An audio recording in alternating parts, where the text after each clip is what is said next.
Russia using crypto to bypass sanctions in oil trade with China, India report. Russia is relying on crypto in its oil trade with China and India to navigate Western sanctions.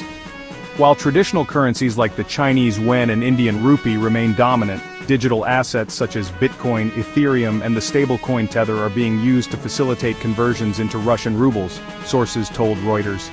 Russia's $192 billion oil trade has been adapting to financial restrictions since the invasion of Ukraine.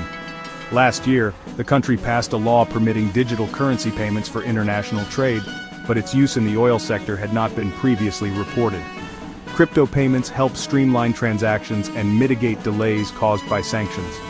This news echoes that of Bolivia's state-owned energy firm, YPFB, which adopted crypto for fuel imports due to a severe US dollar shortage and declining natural gas production. Although not driven by sanctions, the government approved digital asset payments to sustain fuel subsidies amid falling foreign currency reserves. The crypto process in the oil trade typically involves a Chinese buyer depositing yuan into an offshore account controlled by a middleman. The funds are then converted into cryptocurrency and transferred through multiple accounts before reaching Russia, where they are exchanged for rubles. One source said some Russian oil traders process tens of millions of dollars in crypto transactions per month.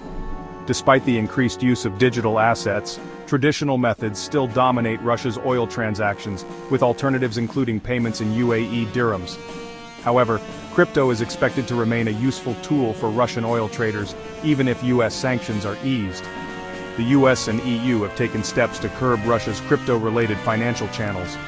In 2022, the US sanctioned Russian exchange Garantex, and last month the EU followed suit. Garantex suspended services after Tether blocked its digital wallets.